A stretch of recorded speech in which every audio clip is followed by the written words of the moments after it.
करने के लिए गांव में गया और घर घर भिक्षा की मांग करने लगा। भिक्षाम देही, भिक्षाम देही। भीतर से जोर से दरवाजा खुला और एक बड़ी बड़ी दाढ़ी वाला तांत्रिक बाहर निकला और चिल्लाते हुए बोला, मेरे दरवाजे पर आकर किसी और का गुणगान करता है, कौन है यह समर्थ? शिष्य ने गर्व से कहा, मेरे गुरुजी महाराज जो सर्व समर्थ है।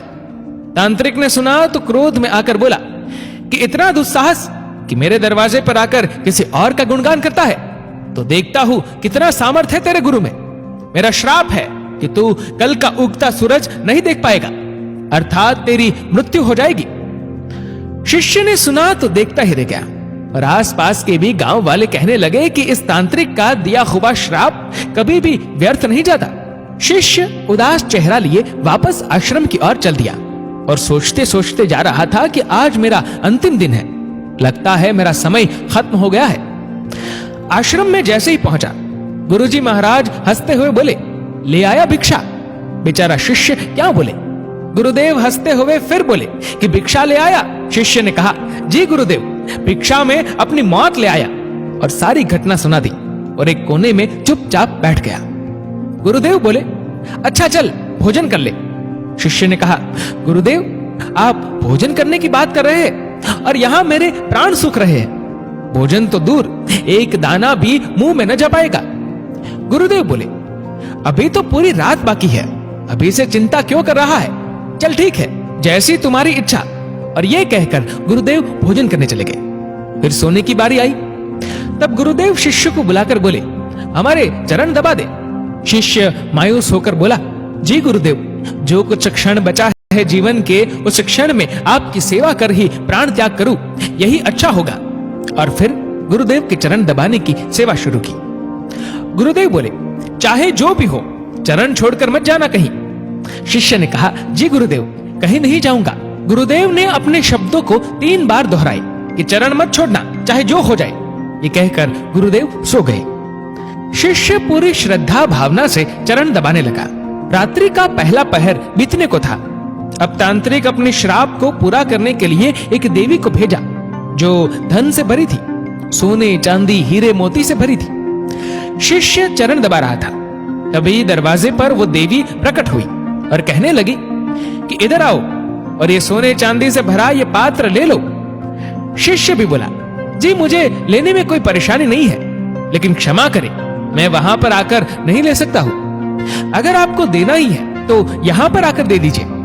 वो देवी सुनी तो कहने लगी कि नहीं नहीं, तुम्हें यहां आना होगा, देखो कितना सारा है। शिष्य बोला, नहीं, अगर देना है तो यहीं आ जाइए। तांत्रिक अपना पहला पासा असफल देख दूसरा पासा फेंका। रात्रि का दूसरा पहर बीतने को था। शिष्य गुरु महाराज जी के चरण दबाने की सेवा कर रहा था। तांत्रिक ने इस बार मारने के लिए उस शिष्य की मां का रूप बनाकर भेजा। शिष्य गुरु के चरण दबा रहा था, तभी दरवाजे पर आवाज आई, बेटा तुम कैसे हो? शिष्य ने अपनी मां को देखा तो सोचने लगा, अच्छा हुआ जो मां के दर्शन हो गए, मरते वक्त मां से भी मिल ले। वो औरत जो मां के रूप धारण की थी बोली, आओ बेटा गले से लगा लो, बहुत दिन हो गए तुमसे मिले। शिष्य बोला, क्षमा करना मां, लेकिन मैं वहां नहीं आ सकता क्योंकि अभी गुरु चरण की सेवा कर रहा हूं, मुझे भी आपसे गले लगना है, इसलिए आप यहीं आ जाओ। फिर वो औरत देखी कि चाल काम नहीं आ रही है तो चली गई। रात्रि का तीसरा पहर बीता और इस बार तांत्रिक ने यमदूत रूप वाला राक्षस भेजा। राक्षस पहुंचकर शिष्य से बोला कि चल तुझे लेने आया हूं, तेरी मृत्यु आ गई है, उठ और चल। शिष्य भी जल्लाकर बोला, काल हो या महाकाल, मैं नहीं आने वाला।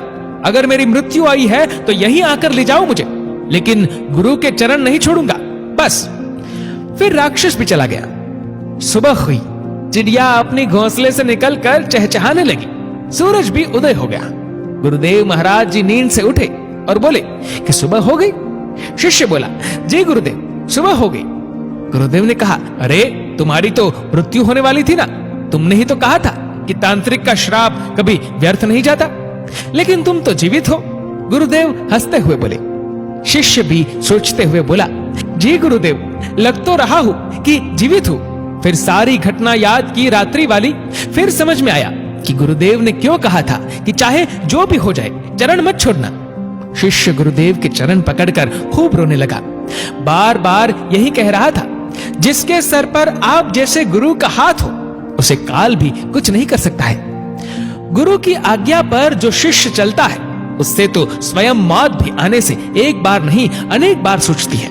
और जब शिष्य गुरु आज्ञा का उल्लंघन करे तो उसकी रक्षा ईश्वर भी नहीं करता और प्रकृति दंड देने को तत्पर हो उठती है। स्वयं भगवान श्री कृष्ण गुरु की आज्ञा सिर पर ले चले, स्वयं प्रभु राम गुरु की आज्ञा पर चले। सद्गुरु में ही सामर्थ्य है कि वो प्रकृति के नियम को बदल सकते हैं जो ईश्वर भी नहीं बदल सकते हैं, क्योंकि ईश्वर भी प्रकृति के नियम से बंधे होते हैं, लेकिन सद्गुरु नहीं। दोस्तों, इस वीडियो को लेकर आपकी क्या राय है नीचे कमेंट करके जरूर बताएगा। और अगर आपको वीडियो अच्छा लगा हो तो इस वीडियो को लाइक करेगा, शेयर करेगा ज्यादा से ज्यादा लोगों तक। और ऐसी ही और भी स्पिरिचुअल